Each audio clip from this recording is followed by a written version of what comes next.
Hola amigos, ¿cómo están? Bienvenidos una vez más al canal. Bueno, en esta ocasión quiero compartir con ustedes la visión de Mauro Viglino en dos temas muy interesantes. El primero de ellos es la desconexión que ocurrió entre los Elohim y los pueblos que ellos contactaron, es decir, en qué momento se acabó ese contacto o esa separación, porque recordemos que estos seres interactuaban directamente con estos pueblos, hablaban con ellos, caminaban en medio del pueblo, tenían ahí sus templos, pero en un punto ese contacto directo se acabó. Vamos a ver la visión de Viglino acerca de esto y el otro punto es el pecado original. ¿Realmente existió? ¿Qué es el pecado original? También vamos a estar hablando de eso y por supuesto yo le voy a compartir mi visión también con respecto a estos dos puntos. Para esto tenemos nuevamente una de las traducciones de Proyecto Orión. Ya saben que Simón toma las conferencias de Mauro Viglino y bueno, nos coloca el diálogo en español para que todos podamos entenderlo y esto nos facilita mucho la vida. Así que ahí tienen el canal Proyecto Orión para que vayan a visitar las demás conferencias, los demás extractos sobre las investigaciones de Viglino. Así que vamos a comenzar con esta parte para ver qué es lo que podemos ir reflexionando sobre estos dos puntos. Porque tal vez no debía ser identificado. Es decir, no quería que se supiera fehacientemente que era él. Tanto es así que cuando Moisés le pregunta quién eres tú, le dice, porque lo que tengo que decir. Y le da una respuesta que es muy curiosa y sobre esto se hicieron después un montón de hipótesis. Esher, Esher, Esher, Asher, Ayer, que es leída incluso en clave con todas las claves posibles e inimaginables.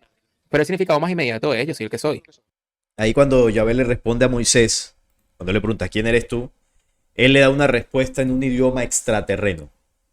La palabra que, bueno, que está ahí en el original que él mencionó, que ni sé cómo se pronuncia, eso es un idioma extraterreno, como los idiomas arameo y hebreo, que ya lo compartió algunas veces en videos, ¿no? Cuando hablo acerca de la complicada gramática que tienen estos idiomas, que incluso son palabras que se prestan muy fácil para hacer invocaciones a entidades de otras dimensiones. Entonces, él le da una respuesta en este idioma extraterreno.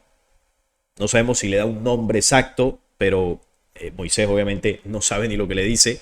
Y bueno, luego en las traducciones esto se colocó como yo soy el que soy. O sea, yo aquí soy el Dios, usted simplemente hágame caso, que yo soy un ser superior. Pero eso es importante tenerlo en cuenta porque la respuesta es en un idioma extraterrestre para que entendamos la naturaleza de este ser.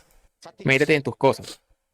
Es decir, yo soy el que soy, hace lo que yo te digo, mi entidad, y no te compete. Vos cumple lo que te digo, para de ahí. O sea, no me preguntes. Tanto es así que siempre la Biblia publicada en la 105, mencioné que en una de las notas de este escrito, está forzado necesario, que su nombre no tenía importancia. O sea, como decir, yo soy el comandante, no tenés permitido, no puedes preguntar quién soy yo, no te preocupes. Vos respeta el pacto y seguí mis órdenes, así que se me entiende, él no quería ser identificado. Claro, no quería dar su verdadero nombre.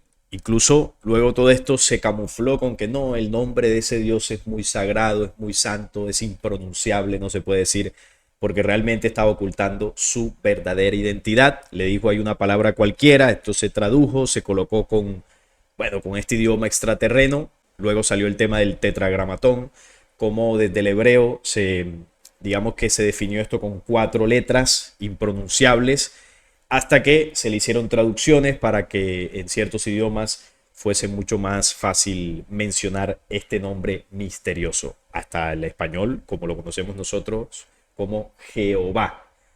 Este no es el verdadero nombre. Jehová no es el verdadero nombre. Jehová es una traducción de la traducción de múltiples cambios que se le hicieron al verdadero término que se utilizó para denominar a ese falso Dios. Pero que quizás lo que él le dijo a Moisés tampoco era su verdadero nombre. Entonces, bueno, ahí comenzó todo el tema del misterio, del nombre impronunciable, porque este ser no quería que lo identificaran. Ahora bien, en la Biblia relatos referidos a lo que pueden haber ocurrido con estos Elohim, no hay ninguno. En el sentido de que lo que sí. Bueno, sí hay uno, solo que Mauro no logra interpretar o no logra enlazar este suceso con lo que mencionaba al principio, la desconexión directa de los Elohim con la humanidad o con los pueblos que los eligieron, que ahorita lo vamos a explicar. Si se entiende, es que de un cierto punto en adelante, digamos después del exilio bíblico, pareciera que se perdió el contacto, en el sentido de que empezaron a gobernar a través de representantes que eran sacerdotes del templo de Jerusalén. Fray Josefo, en el libro de la Guerra de los Judíos, se dice que en el 70 después de Cristo, cuando los romanos llegan para conquistar Jerusalén, en el sexto libro de la Guerra de los Judíos, los sacerdotes que estaban en el templo oyen, sienten un gran estruendo. Escuchan una voz que dice, nosotros abandonamos este lugar. Y dice que vieron una visión que si no hubiera tantos testimonios nadie lo hubiera creído. Carros celestiales volaron por la ciudad entre las nubes y que después se fueron. Así que esto lo dice Flavio Josefo, que escribió el siglo I después de Cristo.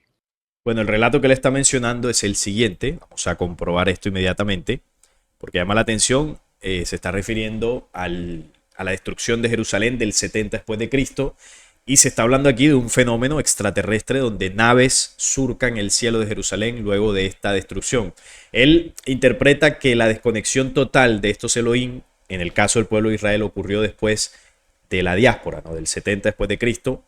Y bueno, eso no es tan así. Es un hecho que fue muy importante para, de alguna forma, debilitar el culto que se hacía a la deidad Yahvé allí en Jerusalén, porque se destruyó esta ciudad y se destruyó el templo. Pero obviamente esta desconexión ya había ocurrido desde mucho tiempo atrás. Solo que ahí, digamos que fue la puntilla final, y luego ellos salen exiliados por todas las partes del mundo con el único objetivo de poder retornar a Jerusalén, volver a reconstruir el templo y que nuevamente se establezca la adoración y la conexión de ellos, de su templo, con su deidad.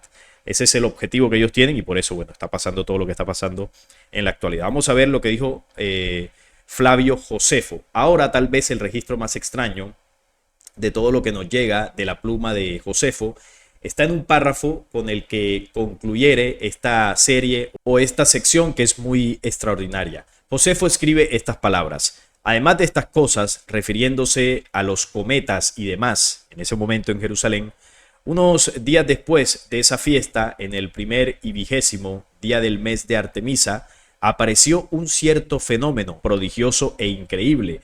Supongo que ese relato parecería ser una fábula si no lo relataran quienes lo vieron, los testigos, y si los eventos que lo siguieron no fueran de una naturaleza tan considerable como para merecer tales señales. Porque antes de la puesta del sol se vieron carros y tropas de soldados con su armadura corriendo entre las nubes y rodeando las ciudades. Esto es un avistamiento de una flotilla de naves en aquella época rodeando la ciudad de Jerusalén y bueno, ahí las zonas cercanas, corriendo entre las nubes. Está muy claro, ¿no? Lo que se escribió ahí, hubo muchos testigos, no fue una invención de Josefo. Además, en esta fiesta que llamamos Pentecostés, cuando los sacerdotes iban de noche al atrio interior del templo, como era su costumbre realizar sus sagradas ministraciones, dijeron que en primer lugar sintieron un temblor y oyeron un gran ruido, y después de eso oyeron el sonido de una gran multitud diciendo: eliminémoslos de aquí. Entonces, ese sonido o esas voces, ¿de quién habrán sido? ¿De los soldados romanos o de las entidades que algunas de ellas vivían dentro del templo? Como la famosa visión de Ezequiel, cuando relata que dentro de los lugares santos del templo, los sacerdotes se dedicaban a adorar figuras de reptiles y de todo tipo de bestias, hacían rituales para invocar estas entidades. Eso lo dice en la visión del templo de Ezequiel, usted lo puede corroborar en el Antiguo Testamento. Y también la denuncia que hizo Jesús décadas antes de la destrucción del segundo templo, cuando les dice que esa es la casa donde habitan las arañas y los lagartos, la casa de reptiles, le llama el templo de Jehová. Ahí hay una denuncia muy directa de las entidades que habitaban allí. Ahora, lo que Josefo informa allí sigue casi un patrón idéntico con lo que el profeta Eliseo experimentó en Dotán, cuando los ojos de sus siervos se abrieron y vieron todas las miríadas de ángeles y los carros de fuego alrededor de Eliseo, y los juicios de Ezequiel en la partida del Espíritu Santo de la ciudad de Jerusalén y las palabras de juicio de Dios. Esta es la visión de Ezequiel que tiene sobre el templo, ¿no? Y Cabot sobre irse, nos vamos, decía la voz que los sacerdotes escucharon.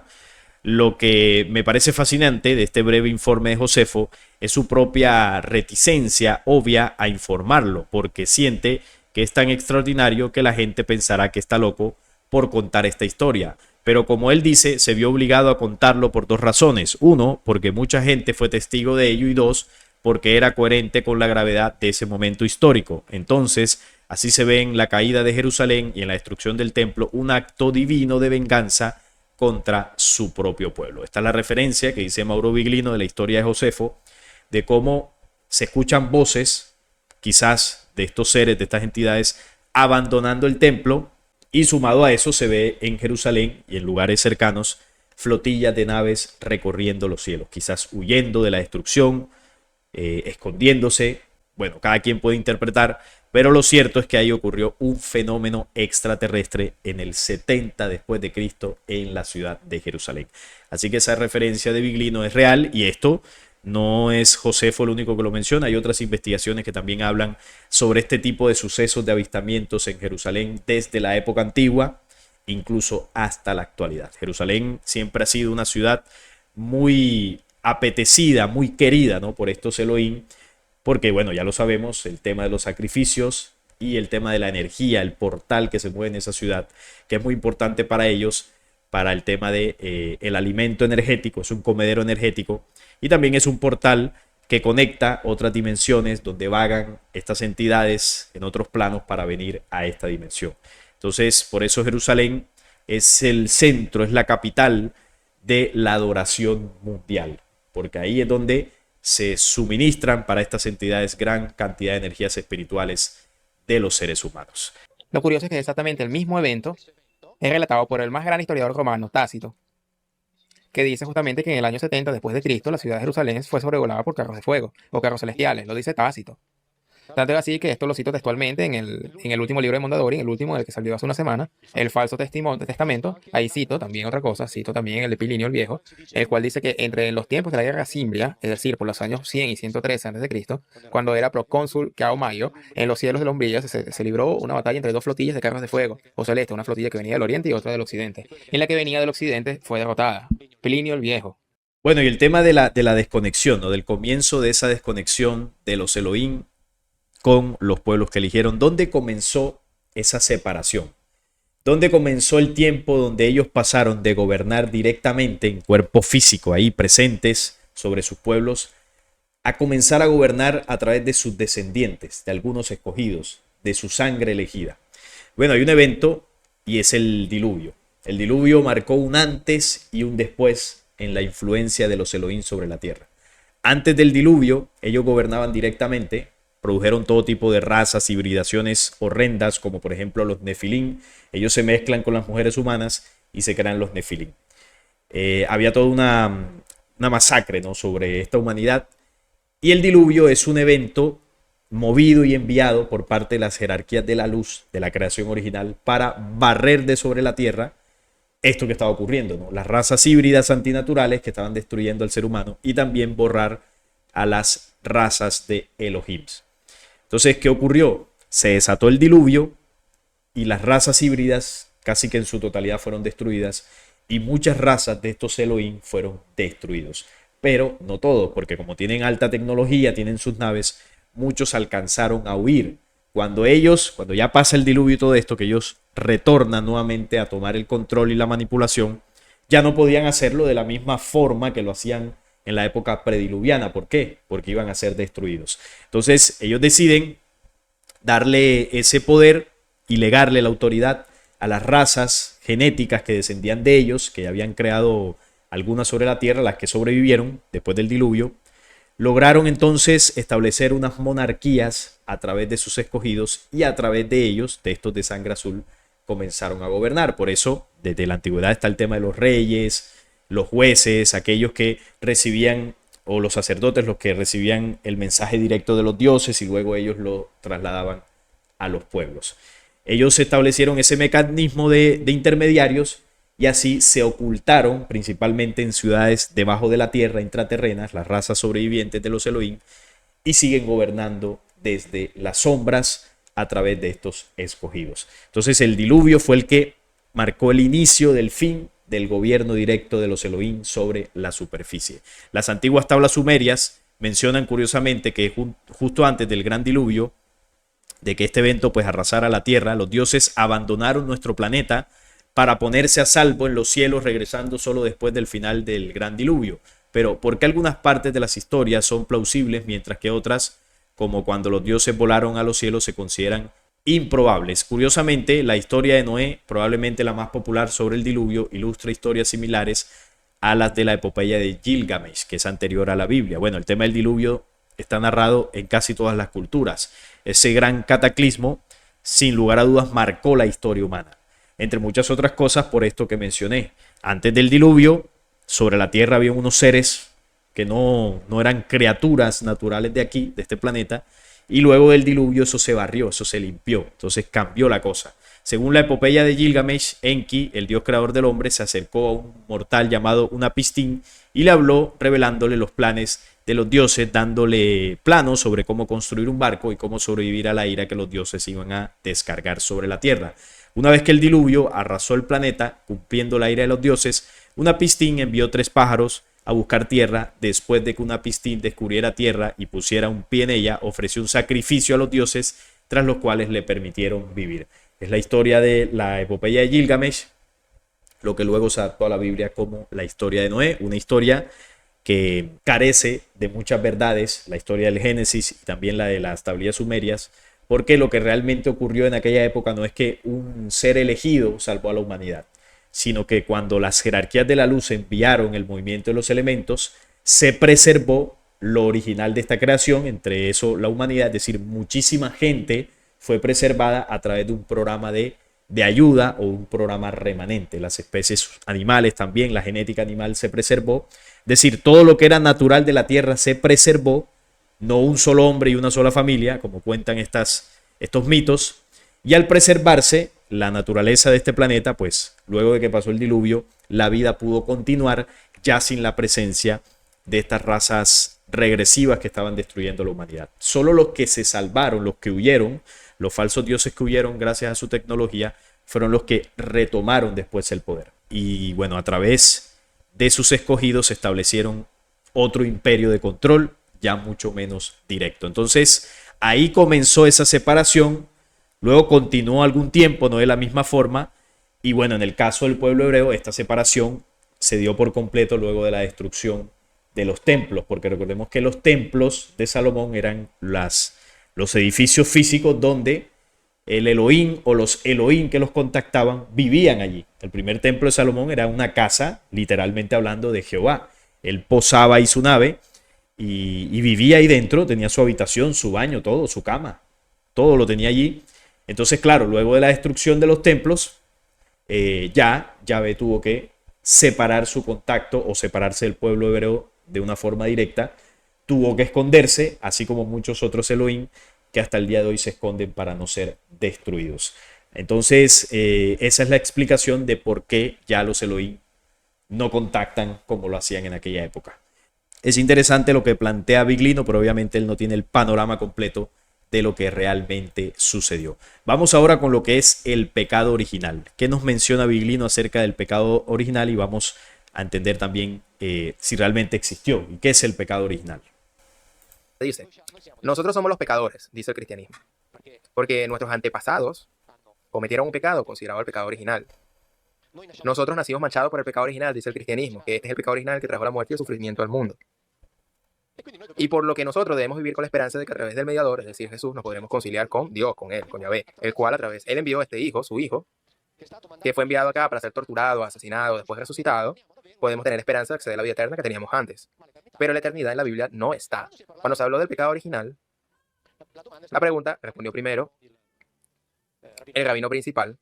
Acá se pone dificultoso hablar, no porque no quiero ofender la sensibilidad de nadie, porque para los judíos el pecado original no existe, porque en la Biblia no está. Es por eso, él dice con razón, es dificultoso hablar de esto porque no quiero ofender a los cristianos, habiendo hay cristianos que creen en el pecado original y pues era incómodo, así que por eso dice, no quiero ofender la sensibilidad de nadie. El pecado original es un concepto que empezó a introducirse por el apóstol Pablo de Tarso en la carta a los romanos, donde dice que por culpa de un hombre, es decir, Adán, el mal fue sufriendo y vino al mundo, y que gracias a otro hombre, que sería Jesucristo, se vuelve a tener la esperanza.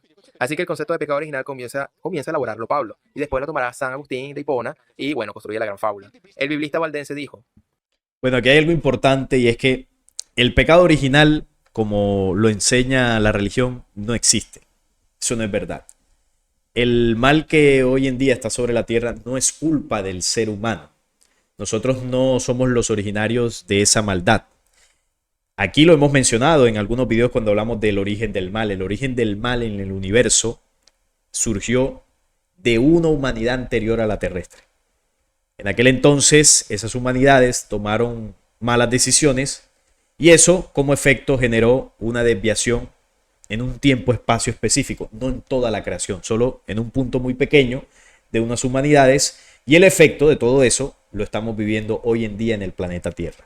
Eso como para entender un poco el origen de esa maldad de una manera muy superficial, porque les recomiendo esos videos cuando he hablado acerca de ese origen del mal. Así que lo que plantea la religión sobre el pecado original, que la mujer probó la manzana que había sido prohibida por Dios y luego se la dio a probar al hombre, eso es falso. Eso no es realmente lo que nos tiene en la situación compleja que nos tiene en la actualidad. Entonces, cuando Pablo menciona que el pecado entró por un hombre, el Adán, y que luego por el Cristo es quitado, ¿no? Ese hombre es transformado. A lo que se está refiriendo Pablo es que en la raza adámica original se instauró un programa de oscuridad.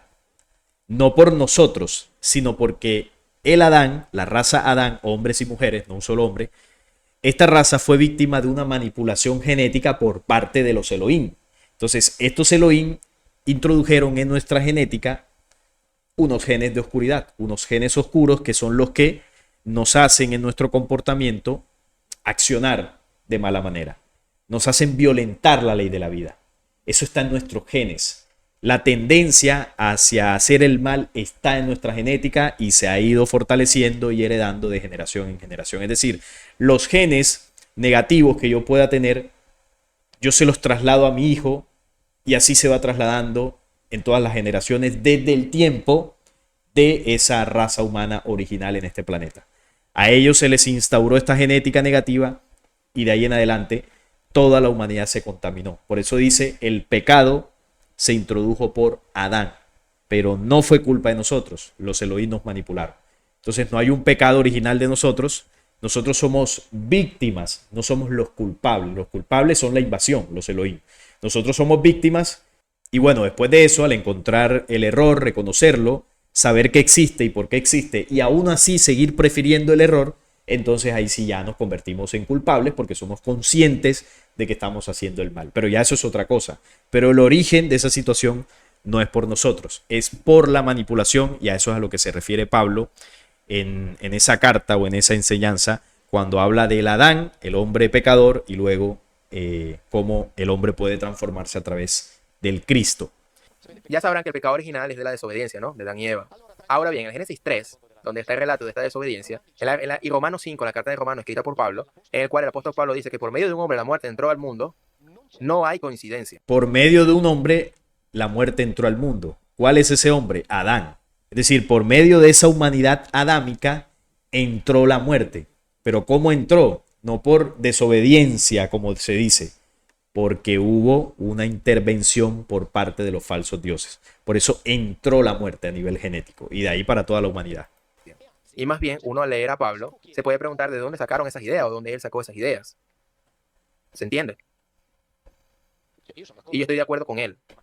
Entonces paremos esta farsa, ¿no? Empecemos a preguntar de dónde sacó esa idea, desde el momento que no está en la Biblia. El católico dijo, hay que separar el concepto del pecado original del concepto clánico, es decir, que los padres han pecado o pecan y los hijos sufren sus consecuencias. Una situación de este tenor, según mi punto de vista, en el Nuevo Testamento es ampliamente contradictoria.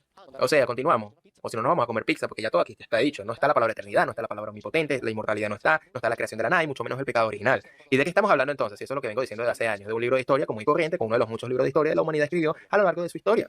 Y se acabó ahí. Sí, es que el pecado original es un cuento religioso para hacer culpable al hombre de todo lo negativo que pasa. Y al ser culpables, pues es porque estamos desconectados de Dios y la forma de salvarnos es conectarnos a Dios. Y para conectarnos a Dios hay que ir a la religión.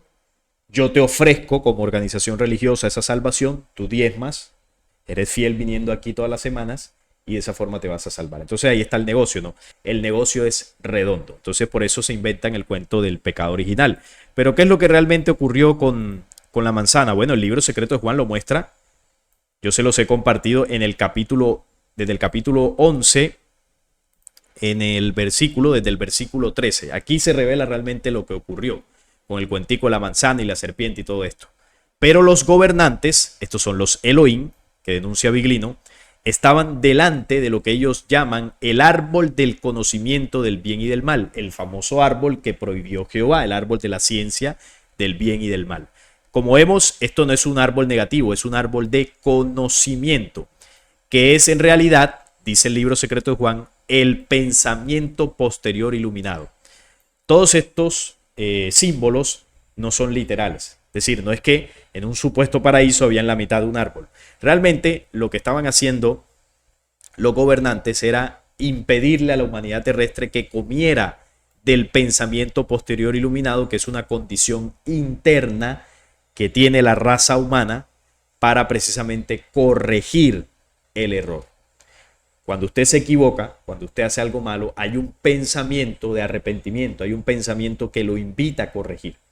Ese es el pensamiento posterior, porque después de la equivocación es un pensamiento posterior iluminado que lo invita a retomar el camino. Imagínese si usted no tuviese ese pensamiento, usted se equivoca y sigue para adelante como si nada hubiese ocurrido. Bueno, ese pensamiento posterior iluminado, las razas oscuras no lo tienen, porque ellos actúan dentro del mal y no les importa, como el señor Netanyahu, por ejemplo, que hace todo lo que hace y sigue para adelante. Una persona natural, si comete algún error o algún acto bastante doloroso, no querrá volver a repetirlo, se va a arrepentir y buscará corregir. Eso es lo que nos preserva. Entonces, estos gobernantes siempre han buscado suprimir ese pensamiento posterior iluminado de la humanidad. ¿Por qué? Porque ellos lo que quieren es que nosotros seamos sus esclavos, hagamos lo que ellos nos piden y no nos arrepintamos, porque lo que ellos nos piden es hacer el mal. Entonces, mientras el ser humano se arrepienta, a ellos no les sirve. Por eso ellos crean aquí en el planeta Tierra una raza humana, físicamente hablando, pero que no tienen ni espíritu ni alma, que son los que sí obedecen 100% los mandatos de los Elohim. Si tienen que hacer guerras, masacres, todo esto, lo cumplen y no se arrepienten porque no tienen espíritu. Entonces, esas razas que tienen esa condición negativa son sus elegidos. El ser humano natural sí tiene esa condición. Entonces ellos estaban buscando suprimir eso desde aquel entonces. Se quedaron allí para que Adán no contemplara su plenitud y descubriera así la vergüenza de su desnudez del propio Adán. Dice el Salvador, como se le conoce aquí en este libro, o el Cristo, le dice a Juan: yo fui el que empero les hizo comer, mientras que los gobernantes les prohibían a los seres humanos comer de ese árbol en el símbolo, que más bien es el pensamiento posterior iluminado. Dice el Cristo que él fue el que les hizo comer. ¿Y qué se dice en el Génesis sobre quién es el que hace comer a la humanidad? La serpiente, o sea, el malo. Entonces nos venden la historia al revés. Supuestamente Adán y Eva desobedecen a Dios porque les prohibió que comieran de ese árbol, y la serpiente, que sería Satanás, es la que manipula a los seres humanos para que desobedezcan a Dios. Y es al contrario. Lo que está ocurriendo aquí es que el Cristo, las fuerzas de la luz, invitan a la humanidad a seguir comiendo o a comer de ese pensamiento posterior iluminado para que desobedezcan las órdenes de la verdadera serpiente, que es el programa oscuro que se manifestó en estos gobernantes, o en términos del Génesis, en el Dios Jehová. La luz invitó a los seres humanos a que desobedecieran las órdenes de Jehová, que era un ser oscuro. Entonces así lo hicieron, comieron, y dice acá: yo fui el que empero les hizo comer. Yo le dije al Salvador, este es Juan: Señor, ¿no fue la serpiente la que ordenó a Adán que comiese? Porque Juan fue criado con la historia del Génesis. Recuerden que él era hebreo. El Salvador se rió y dijo: la serpiente, ya refiriéndose a los que sí son la serpiente, que son los Elohim, les ordenó que comieran de la maldad, la preñez, la lujuria, la destrucción, para que Adán fuera de utilidad a la serpiente. Entonces, ¿qué querían ellos? Que la humanidad original les fuera útil para que pudiesen hacer toda esta maldad que dice acá arriba, ¿no? Maldad, preñez, lujuria, destrucción. Pero ¿qué pasa? Que la humanidad en un punto se arrepiente de hacer el mal, y eso no les sirve a ellos. Y ellos querían evitar que nos alimentáramos de ese pensamiento luz para que fuésemos de utilidad a la serpiente, para que les fuésemos útiles a nivel físico, cumpliendo sus órdenes, y a nivel energético, mientras se alimentaban de nosotros luego de hacer el mal. Adán sabía de la desobediencia. Eso era lo que quería la luz, que desobedeciéramos a estos engendros contra el primer gobernante, porque el pensamiento posterior iluminado dentro de Adán restauró la mente de Adán para que fuera mayor que la del primer gobernante. O sea que comer de ese árbol no fue para nada negativo, como lo dicen en la religión, que comer de ese árbol produjo el pecado original. Todo lo contrario, comer de ese árbol es lo que aún hoy nos mantiene con vida y con posibilidad de corregir. Si no, ya no habría nada que hacer. El primer gobernante, a su vez, quería recuperar el poder que él mismo había pasado a Adán, así que arrojó olvido sobre Adán, que es donde viene toda la manipulación para que nuestras mentes sean lentas. Yo le dije al Salvador, ¿qué es este olvido? El Salvador dijo, no es como Moisés escribió y tú oíste, pues él dijo en su primer libro, hizo que Adán quedase dormido. Más bien este olvido hizo que Adán perdiera todo el sentido. Así dijo el primer gobernante a través del profeta, haré que sus mentes sean lentas para que no puedan comprender ni discernir. Esa fue la manipulación genética que nos hicieron. Ese es el pecado original, pero no el que produjeron los primeros seres humanos naturales, sino el pecado original es la manipulación genética de los Elohim en contra de nosotros. ¿Qué produjo eso? Que nuestras mentes fuesen lentas para que no pudiéramos comprender, por ejemplo, esto que estamos hablando, ni discernir lo bueno de lo malo. Y su plan les fue de mucho éxito, porque la humanidad manipulada hasta el día de hoy, nuestras mentes son lentas y además con la manipulación genética redujeron considerablemente nuestro tiempo de vida. Y de ahí es donde se creó la supuesta historia del pecado original, que no existe, no es culpa de nosotros. Fuimos víctimas de ese proceso y bueno, ahí Mauro Viglino acierta cuando dice que el pecado original realmente no existe, eso no es bíblico, eso no está allí. Eso es un cuento, una invención de la religión para seguir profundizando su negocio de adoración. Entonces tenemos en la primera parte, los Elohim terminan su influencia directa física con los pueblos a los que contactaban a raíz del diluvio. Ellos siguieron gobernando a través de sus descendientes y se tuvieron que esconder. Y el tema del pecado original realmente es el programa negativo que ellos instauraron en nuestra genética. Fuimos víctimas de eso, porque tal pecado nunca existió. Así que ni es culpa de las mujeres, ni es culpa de nosotros la maldad que ocurre hoy en día. La maldad en el planeta Tierra llegó con la invasión de hace cientos de miles de años con estos Elohim. Y esa es la realidad. Lo que aporta Mauro Viglino en las traducciones es muy importante porque nos complementa y nos ayuda a entender un poco mejor esta situación.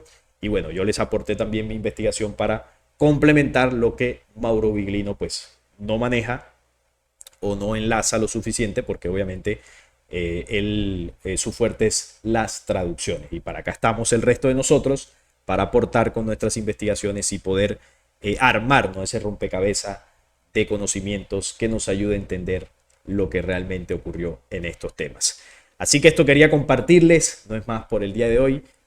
Colóquenme ahí en comentarios su opinión sobre este tema. Si este video les gustó, les agradezco un like, la suscripción al canal y compartirlo para que llegue a más personas. Hasta la próxima.